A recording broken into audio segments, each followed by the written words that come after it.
It's time for a new custom build here at the RC Network, the place where you won't find just RTRs. Yes, I do custom build, and it's time to start a new one.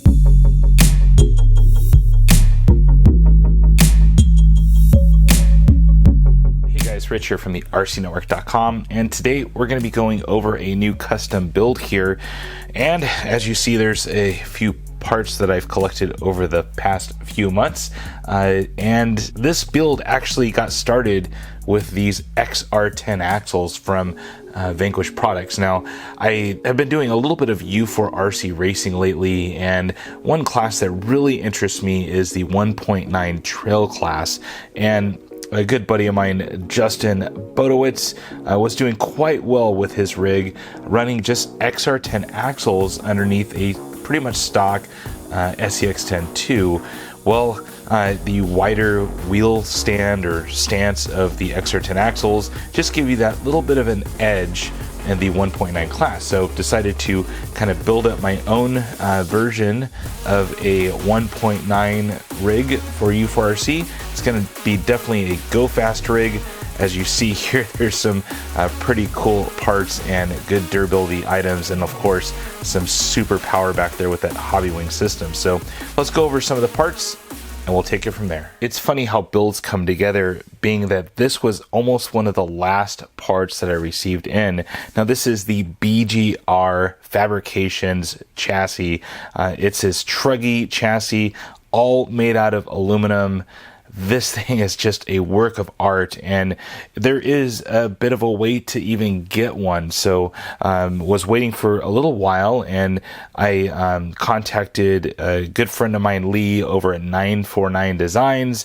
He was able to get a hold of one from BGR and put my name on it so I could get it over here at the RC Network. So I mean, this thing is just absolutely beautiful. Has the frame rails, all welded on there, and has the little rocker panels, the front bumper, of course the Truggy chassis here, the spare tire carrier.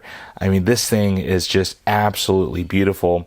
Even when you look at some of the welds in here on the actual shock mounts, I mean, you can kind of see all of the lava flow of the welds on there. So I'm not a welder, so I don't know all the technical terms for this stuff, but this thing is just absolutely beautiful. All of the work here up on the rock sliders. We do have some body mounts right here for the Truggy cab, and you just see here, I mean, this thing is just an absolute work of art. So, like I said, one of the first items I picked up were these XR10 axles from Vanquish Products. Now, these, of course, are the officially licensed Curry axles, and they are in the XR10 width. So, they're right in between an SCX-10, SCX-10-2, and then the Wraith AR60 axle. So, it's a nice little go-between between the two. It gets you that perfect stance, especially for like an SCX-10 based rig. So you can just definitely see all of the beautiful work, even the Delrin skid on the bottom. And I've outfitted this with all the good stuff inside, just the axial HD gears, the incision locker, and this thing is just so smooth. So can't wait to get these things bolted underneath that BGR chassis. You can kind of see here I've used, once again, great stuff, the blue knuckles and hubs, and then also the VVDs right in there, XR10 width as well. So you have to be careful if you are looking at XR10, because pretty much all of the internals have to be XR10. Now, I was able to actually pick this thing up used. This is actually a new case I just put on, but this is one of those unicorn Vanquish Products items. So it has the spur gear guard on there, also the motor mount, all aluminum, and has like an old school 48 pitch spur gear on there. So I do have plans to change that out, retrofit it in with some 32 pitch, but this thing's just absolutely beautiful. It'll be a great piece inside of that chassis. So things just to work into the chassis, I don't need all four of these because the rear of the Truggy has them built in, but I'll probably be using the rears for the front. This is for the SCX-10-2. I'm hoping they'll fit. If not, I'll have to kind of make it work. So that'll be the front shock hoops. I do plan to make this trailing arm compatible. So these are Yeti trailing arms, 140 millimeter length, I believe, from eye to eye. So I picked up the links to also match that.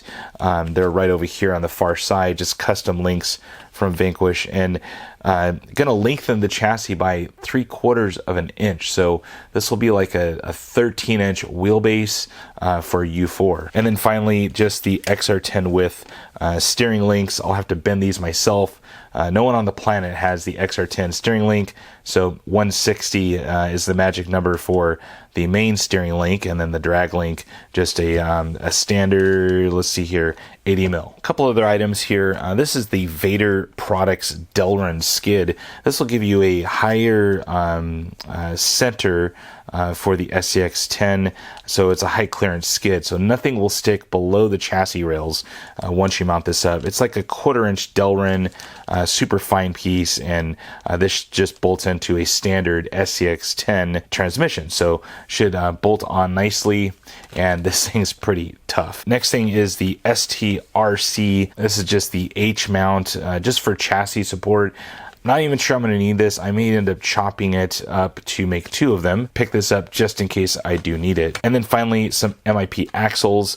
Of course, I said I was running those Yeti rear trailing arms, so I picked up the Yeti rear C drive, and then also a set of their SCX10 drives. So be able to fit one of these in the front, obviously the Yeti in the rear, and I'll have some extra bits and pieces to play with just in case. As for shocks, I did pick up a set of the Power Stroke scalar shocks. These are the 90 to 95 millimeter length. I may use these, I may not. These will bolt directly on. They'll have very smooth action. They're a very small bore. That's the only thing I don't know, because the weight of this vehicle, it'll be pretty weighty. But I also have a set of Pro Specs. They're not in here right now, but I have them on another rig. These may end up getting transferred over to the BGR chassis, so have these just in case, but gonna plan on trying to use the scalar shocks for now. Wheels, I plan to use the Vanquish Products KMC Machete wheels, 1.9 in size, of course the blue color, beadlock, aluminum. I mean, you just can't beat these things. And I mean, $59. These things are a steal now for a fully licensed set of aluminum beadlocks. So very nice wheel overall. I love building these things, and they'll make a great addition. As far as tires and inserts, the Proline higher axes, you can't beat these things. These are the mid-size ones, so these have been out for quite some time now. 4.73 is the overall height. I have some Method wheels inside this, but I have a new set of these coming, and then the dual stage foam inserts from Proline Racing as well. Electronics wise, I picked up the Hobbywing Z-Run setup here. Now this is the 3652 motor. That basically means 36 wide, 52 long, and this is the 3800 kV brushless censored motor. So it's the 540 sized motor, so to speak, and super nice power, very smooth, should bolt in very nicely to this. Now I do plan to run this on 3S, but I'm going to be geared very nicely, probably be running like an 11 or 12 tooth pinion, and probably the 56 spur is what I'll probably end up with. Next is a great ESC, the XR8 SCT. So you're able to run anywhere from 2S up to 4S. So it's a nice go-between before going to a large 8-scale ESC. 140 amps, it has plenty of power, and it is fully censored. Throw in your Wi-Fi connector and control all the parameters of this thing with your smartphone. And then finally, Hi-Tech's newest servo. This is their 9381TH Ultra Torque, all metal case, has titanium gears, the transit time 0.14, so it's not the fastest servo, but it has 472 inches of torque at any voltage, all the way down to 6. So you can run this thing at 6 and still have the massive amount of torque from this servo. Well guys, that is a quick look at my new custom build here. The BGR chassis is just going to be absolutely awesome. Can't wait to get this thing all up and running and show you guys throughout a video series of how this thing goes together. Now, this may not all work. I get it. This is not a thing where you have a manual and a screw kit and you just kind of start turning screws and make it all run. This is trial and error and making sure everything tries to work right. Who knows if these drive shafts will work with that transmission. There's all sorts of variables with this build, but that's what's so fun about RC. Well guys, that is it for now. Comments, questions on down below, and as always, thumbs up and subscribe. That's it for now guys.